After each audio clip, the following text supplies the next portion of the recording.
لبیک.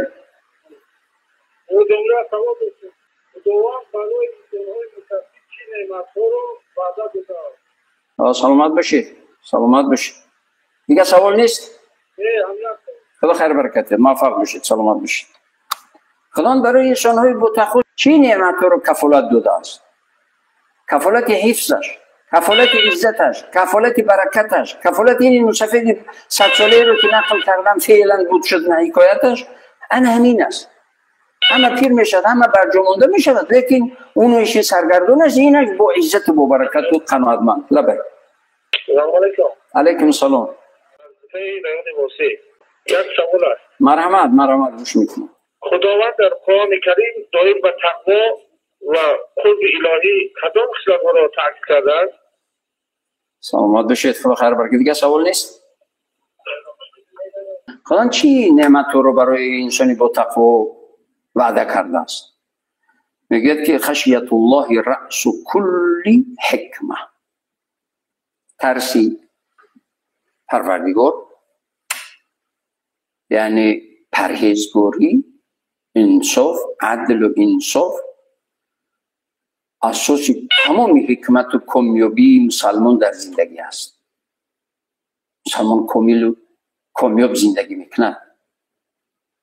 این است حکمت. یعنی وعده چی؟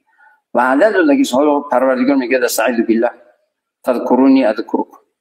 شما من رو ذکر کنید، همیشه در یاد بگیرید. در تمام معامله با پدر و مادر، معامله با فرزند، معامله با همسر، معامله با همکار، معامله با یعنی چی؟ صاحبکار شریک، رفیق، همکارای شریکی که در یک کار شریکی دارن، همیشه پیش رویت یعنی همیشه پرهیزگار باش.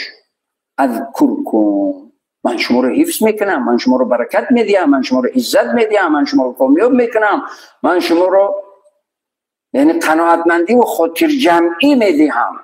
سفید 100 ساله گفتم که گفت الحمدلله که من بسیار وظیفه‌های حساس و نازک فعالیت و کار داشتم، لیکن به هیچ کس ظلم نکردم. این از پرهیزگاری. به همسر ظلم نکردی، به شوهر ظلم نکردی، به فرزند ظلم نکردی، به همکار ظلم نکردی، به همسایه ظلم نکردی. و پروردگار عزتت میدهد، برکتت میدهد، کفالت زندگیت میشود، کفیل زندگیت میشود، کفیل برکتت میشود. برای این مسلمان باید همیشه باید پرهیزگاری کنند، همیشه باید گذشت کنند. میبینیم گاز بین همسایه در یک وجب زمین برای دهقانی باشد یا برای هر چی باشد، خود تو زد و خورده که یک دیگر چکروی نمیکنن، خونشور، نعوذ بالله. تو این گذشت یک وجبی چکر نیست. خداوند میدهد برکتش رو. هر چقدر تنگ دلی کردی، هر چقدر سنگ دلی کردی، هر چقدر به انصافی کردی، هر چقدر به رحمی کردی، پروردگار و اون بندهش هیچ پروا ندارد و اون ناکامی و بدبختی و همه اون عملهای انجام دادهش برای انسان برمیگردد. هیچ عملی نیست که به صاحبش برنگردد. تمام عمل انجام داده انسان به انسان برمیگردد. تمام عملی انجام داده انسان تا روز قیامت با انسان میرود. در روز قیامت اونجا بعد به یک عذاب یا به یک راحتی تبدیل می شود، بعد اونجا رهایی است. پیر شد همون عملهای انجام دادهش با اون انسان هست.